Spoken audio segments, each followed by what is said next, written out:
welcome to In the District. Our guest today is music producer Antwan Amadeus Thompson.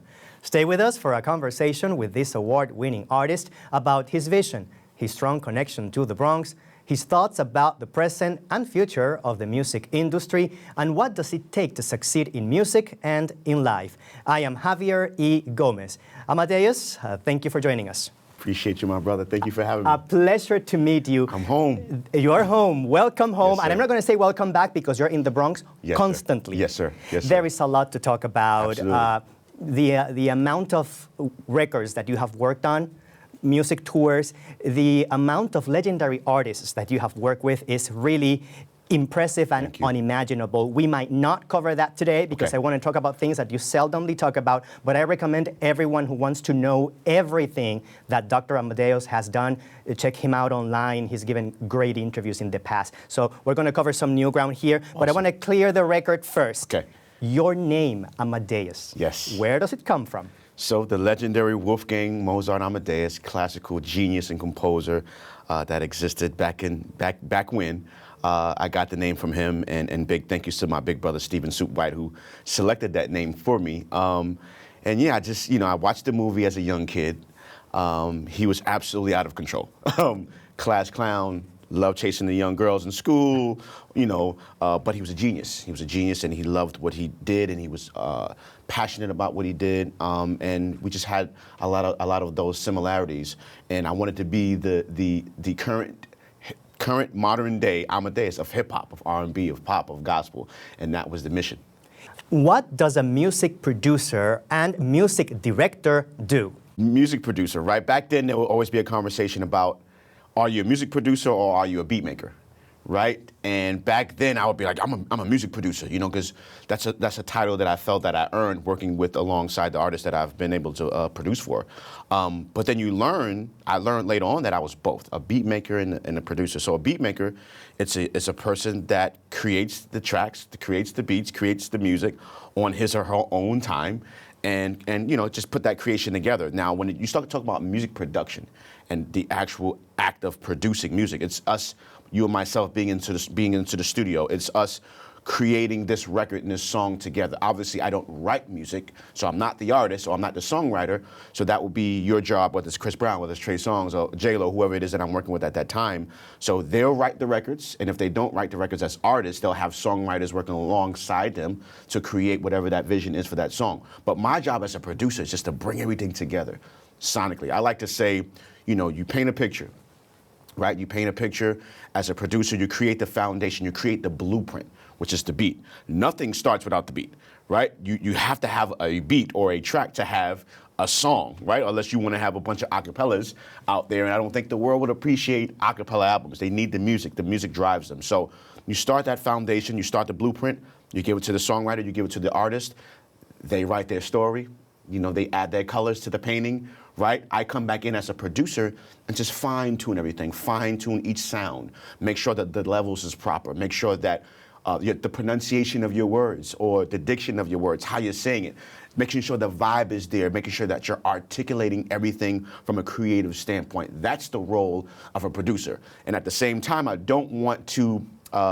not mention the engineer. The engineer is the glue. You can't do anything without the engineers. A lot of producers that are really talented sonically, that understand all of the technical aspects, that understand each and every single knob that's on that mixing board. I'm going to be honest, I don't. But I'll work alongside that amazing engineer that gets my vision, that knows the sound that I'm going for, and that can bring it on home. So that is the role of a music producer. Now, in terms of music direction, when you're on tour, how does that work? Totally separate world, right? Now it's about taking those songs that's been created into the studio and performing them on stage live in front of the fan base, right? So me as Trey Songz, as music director and tour drummer, so it's two roles: playing drums during the concert, but also functioning as a music director. So my role is hiring the band, putting the band together, having the vision of Trey and what he wants to accomplish on that tour, because each tour is different. The title is different, the role is different, what you want to accomplish is different, the music, the albums are different. So you may have different visions for each tour. So my role is to understand what that vision is that he has as an artist, and bring that to life with the band, with the lighting, with the sound. So I lead the band, I lead the music. Everything that's happening musically, I'm responsible from a leadership standpoint. I'm curious, where does your affinity for music comes from? Man, little kid from the Bronx, you know, rushing home each and every single day, watching Video Music Box. That was what it was. So I fell in love with hip hop. My parents were obviously into the R&B, soul, pop, rock, you know, Michael Jackson, Stevie Wonder, Hezekiah Walker. Like, these are the people that they loved. But for me, it was KRS-One. It was Black Sheep. It was Greg Nice and Smooth B. It was Wu-Tang. It was Nas. It was Jay-Z. So it wasn't really their cup of tea, you know, so it was kind of frowned upon. But it was what I loved and what I was, you know, inspired by. So me seeing Video Music Box and seeing the music videos and seeing and hearing some of my favorite songs, but seeing the visuals of that really gave me the push and the urge to be like, I want to be that. I want to be successful. I want to make music. I want to tour the world. I want to see the world. I want to perform. So that was, you know, what inspired me to become a musician and the producer that I am today. You have been very outspoken about your childhood in the Bronx, yes, sir. And also the role that religion and spirituality Absolutely. have played, spirituality I should say, yes, have played in your life. Can Yes, you sir. tell me a little bit about that? My foundation. One thing growing up in my household, you're going to church. You know, whether you like it or not, whether it was your thing, whether you was into it, you're going to be there each and every single Sunday. And as a kid, you don't really understand that. So you frown upon it, oh man, I got to get dressed up, I got to put the suit on. 9 times out of 10, I was either asleep or cutting up somewhere, you know, bringing the wrong intention to myself. But as I got older and I was able to mature and fall in love with music, music still was the reason of why I even appreciated church. You know, so we attended Goodwill Baptist Church in the Bronx. And then my mom made a pivot and switched and went to a Greater Faith Temple Church in the Bronx. And when I attended that church, I was able to see brothers that looked like me as the band, as musicians. And when I say they were on fire, they were on fire. But then there was a huge youth presence that was there too. So it was really like nice and urban and hip and stylish, and everybody was fashionably fly. And that was kind of the introduction. So it was my foundation. And then when I was able to understand and really take in, you know, God and learning about God and learning about spirituality and learning where my gifts and talents have come from, being taught by my pastor and my mom and just growing up in the household, that became my foundation. And that's who I am still to this day. That's why you're seeing this person today that sits in front of you that's well-rooted, that's well-grounded, that's spiritually grounded, that has his head on shoulders, never indulged in drugs, never indulged in those things that you see happen in music and entertainment because of the foundation and because of the faith and fear of God. You know what I mean? Like, oh, I can't do that. I can't go that way. I can't do those things. I can't be around those people because that's not how I've been raised. I've been raised on morals. I've been raised on values, and I've been raised on spirituality. Now, to be completely honest, of course, I'm not perfect, right? Never tried to be perfect, but I tried to be the best person that I can possibly be. So spirituality, God is the reason why I exist. God, I believe, is the reason why I have the gifts and the talents that I have today. So I don't want to let God in what I'm doing. I want to be a light. I want to be positive energy. I want to be love. And I want to push as many people as I can to tap into what you love and what God gave you and be great, whether it's from the Bronx or worldwide. Amadeus, you are describing to me a line of thinking that in commercial music might be interpreted as a weakness. And there seems to be a war on spirituality, Yes, sir. a war on family. So what do you think about that's happening in mainstream culture as society become more secular? It's always been, right? But I feel like nowadays is a lot more challenging because of where technology is today. We have social media. When we were coming up, we didn't have social media, we didn't have the internet. So whatever distractions we had was either on television or outside. So now you have the outside forces, you have what's happening on media in regards to television, and now you have social media, which you can control in the palm of your hand. So as a little kid, you know, whether if you're on Instagram, if you're on TikTok, if you're on YouTube, you can access these things right away, you know, and I think that's kind of where the negativity comes in, where there's so much exposure to the wrong things that's kind of becoming more stimulating to them than doing positive, right? The fact that you can create a video and become, you know, viral overnight and have this sense of fame and notoriety just from doing a dance or just from doing a rap, and really not tapping into those true gifts and really, like I say, shooting in the gym and really developing as an artist or as a musician. It's easy. It's easy. So for me, it's just about standing tall on what I believe in, and sometimes it's not always the coolest message, but it's the realest message, and that's why I really take the time to go speak to these young kings and young queens in the schools, in the Bronx and in any neighborhood, to show them what it looks like to be successful, but to show them what it looks like to be successful, but at the same time be spiritually grounded and not feel like you have to be a part of what society says or a part of the negativity or a part of those things that are negative. Do you think it is also such a brutally competitive and intense business that unless you have a solid spiritual foundation, you will burn? Oh yeah. I mean, we see it every day. And it's unfortunate to see, a lot of our peers, colleagues, especially in music, go down the wrong path. There's a lot going on in the world. There's a lot going on amongst celebrities, amongst entertainers, amongst musicians. And I'll share this, right? Growing up in church, I didn't go to parties. My mom and dad had, I would call it the kung fu grip on me, where it was either school, church, maybe a little bit of outside. Like I couldn't even really go outside like that unless it was something going on that, like either in front of the building where my parents can see me out the window, or it was nothing. So I never grew up with that party. Like we had parties, home parties, but that being exposed to the streets and to the parties and to that world wasn't really my thing. So when I came into the music business, I kind of wanted to indulge in it, right? More so of being seen and connecting the dots, because networking is key and building relationships is key.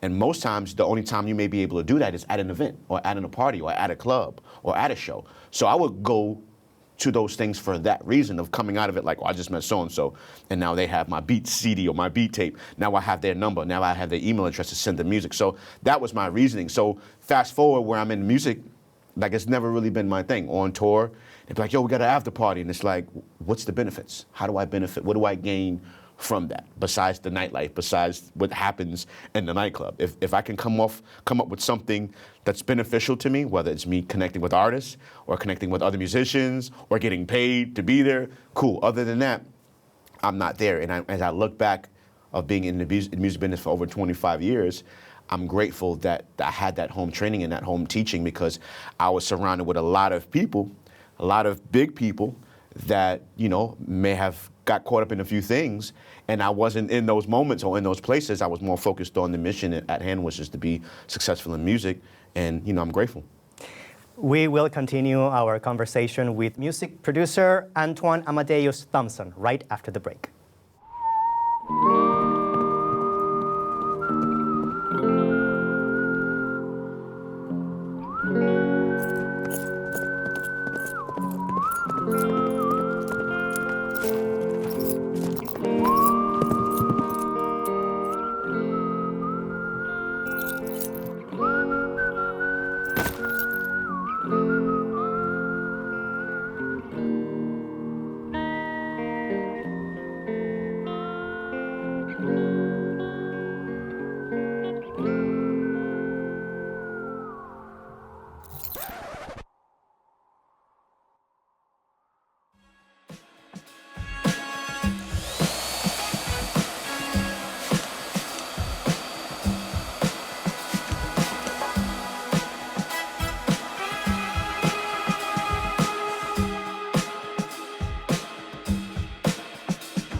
Welcome back. We are in the district. We continue our conversation with music producer Antwan Thompson, known around the world as Amadeus. You wrote a book Yeah. about your life, the story of Amadeus. The beat goes on. Tell me sir. about it. How is it working out? How are people receiving it, the message? It's been amazing, and before I even get into it, I want to say a special thanks to Lynn Hobson and Trina Stackhouse, who are the co-authors on the book alongside me. And yeah, we got it done during the pandemic. Something that I've always wanted to do. As I mentioned, I always go around and speak to the kids and educate them, inspire them to chase and live their dreams. But I wanted to leave them something tangible. You know, oftentimes when you step into these auditoriums or classrooms, they're listening, but then you have the few that want to listen that can't really focus, and they're kind of, you know, distracted in a different way. And I share a lot of information. There's a lot of things that's said when I have these school visits. So my thing is I wanted to leave them something tangible so that if they forgot what I said or can't refer back to what I said in the auditorium during the assembly, that they can just open up the book and there's inspiration and motivation in regards to me meeting them and having the conversation and just giving them something to be inspired by. So that was the ultimate vision. It's been going really, really well. Thank you to all of the principals and all of the schools that I've supported. Ordering hundreds and hundreds of books for their students. Thank you to all of the fans and the supporters that have purchased the book as well. And it's pretty much just sharing how I became Amadeus, you know, in a way where it's understandable. It's understandable for the kid, it's understandable for the adult, of course, of how I became who I am today as the musician and the producer that I am. In terms of how do you become Amadeus, what are some of the challenges of transitioning into professional music? I think it starts with the belief, you know, of believing that you can absolutely do that, because, you know, and as we talked off air, to be a church musician and a musician in a church is a totally different world from, you know, the professional world, right? Where it's a different basket, as I would say.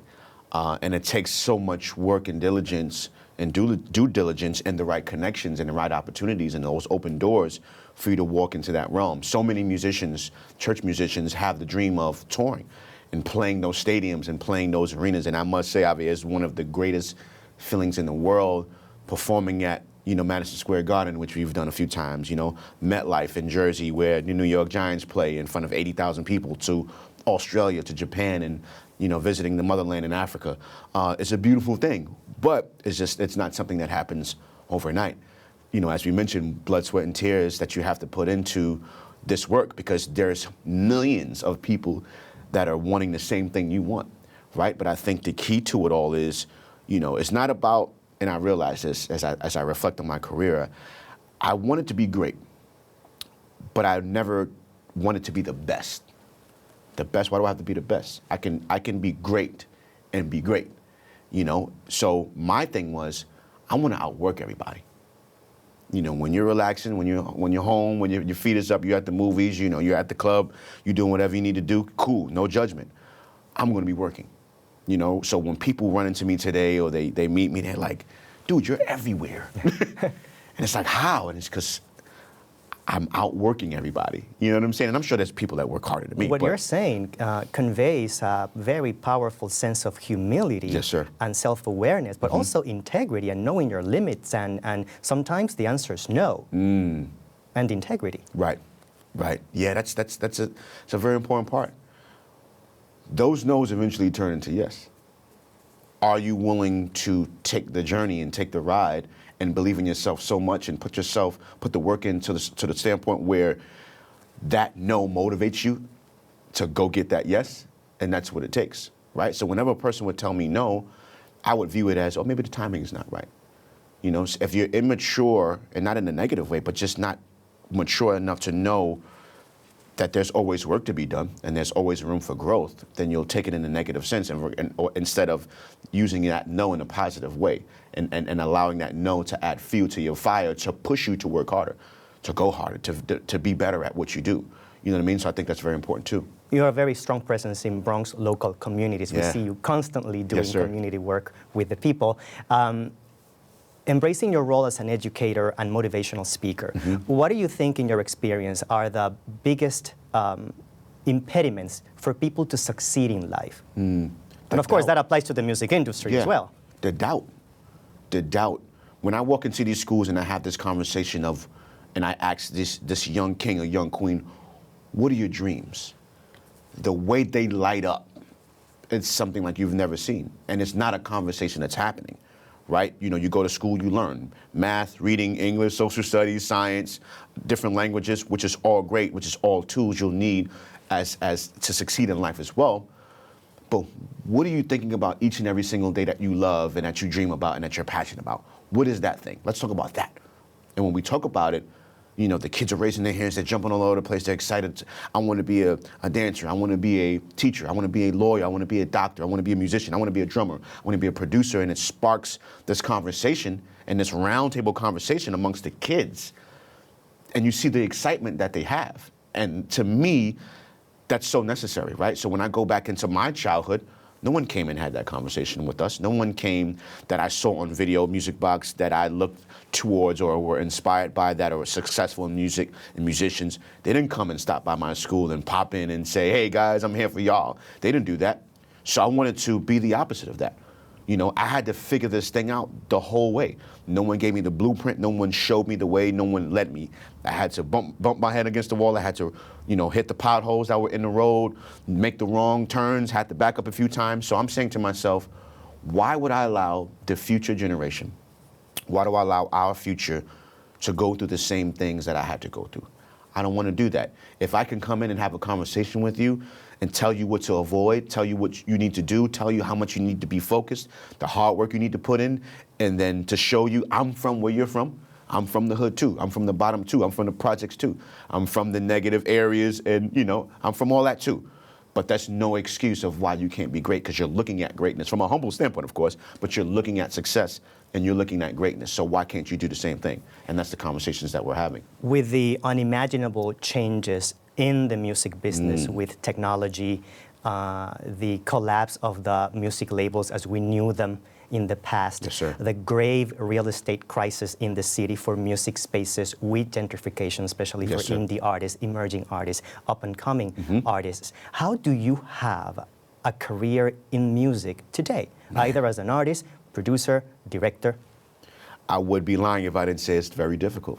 It's very difficult because of the access and things being so accessible, right? And then to technology as well, right? So when I decided I want to be a musician and a record producer, music producer, I was the only one in my entire high school, which was Cardinal Hayes, that was doing that. It wasn't the cool thing to do. Why? Because you had to invest in yourself. The pieces of equipment that was needed to produce were so expensive that it wasn't a cool thing to do. There was a lot of artists and rappers and dancers and singers, but no one was walking around saying, I want to be a music producer, right? So you fast forward today, 2024, where you can go online, which online didn't exist when I started, and download these softwares and these DAWs and have access to this equipment. And who wouldn't want to do it? Because it's so easy. Then when you move that to the side and you think of social media, and you think of the look of the producer, oh man, this person is in the studio with the artist, this person is making all of this money, he or she is driving these cars and wearing all of this jewelry, oh, they're making beats, I want to be a producer too, right? That's the challenge, right? So now we have to try to figure out who really loves this and what their why is, right? In regards to why they're doing this, right? Because the business is a very difficult business to be a part of. You're not going to get rich overnight. You're not going to become this artist or this person overnight. It can take years to really develop, right? I've been in the game for 25 years, produced for over 100 artists, thousands, millions and millions and millions of records sold, but there's still a long list that I have of things that I haven't done and accomplished yet, and I'm who I am as a musician, as a producer.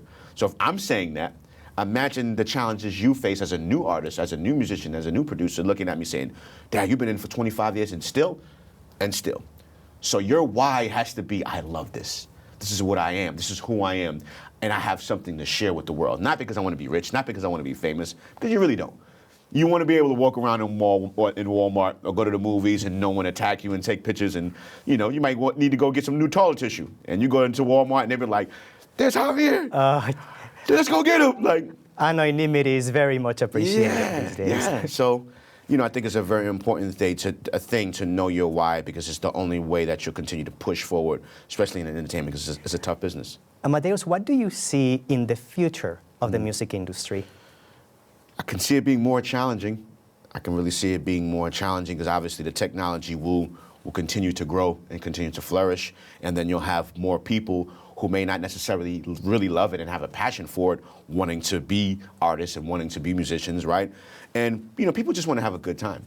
You go into a club, you go into a party, you go into a bar, you go into a restaurant, you hear your favorite song comes on and it just kind of gives you a breath of life if you were having a bad day. And people just want to have a good time, right? And what I did learn throughout my process is music and sound and how it changes. Again, my mom, Michael Jackson, Otis Redding, Patti LaBelle. Wasn't who I listened to. I listened to Nas, Wu-Tang, and fast forward, you have Drake and Lil Wayne. Fast forward, you have Lil Yachty, and now you have, Cash Cobain and Ice Spice, and the sound and the energy of it changes. And I've never been one to frown upon it, right? Because my mom and dad didn't care for the music I listened to, and it didn't feel good, because this is what I like. So I made sure, as a person that's been in the game for a while, I don't minimize or speak down of where music is today. I may not love it all. It may not be my cup of tea, right? Where I might like, green tea, you might like chamomile. We're still drinking tea, and we have a choice of what tea we want. It's the same thing with listening to music. Like, if that's not the song I want to listen to, I could turn the station. I could put on another song. I could put on another idea. But I always want to support the young creatives that are out here. Just promise me that you're doing it because you love it. Just promise me that you're really being authentic with yourself and you're telling the story that's inside and not trying to be like others. What are you currently working on, and also next? Man, the year is ending, so I'm starting to slow down. There's a new year coming. I'm starting to slow down, but of course, producing. Got a lot of new music coming out. I have my residency in Las Vegas. We're doing New Year's Eve out there. Still touring with Trey Songz. We have a few shows coming up. Also, getting kind of moving around. I did my first school, which was up here, up the block, PS 18.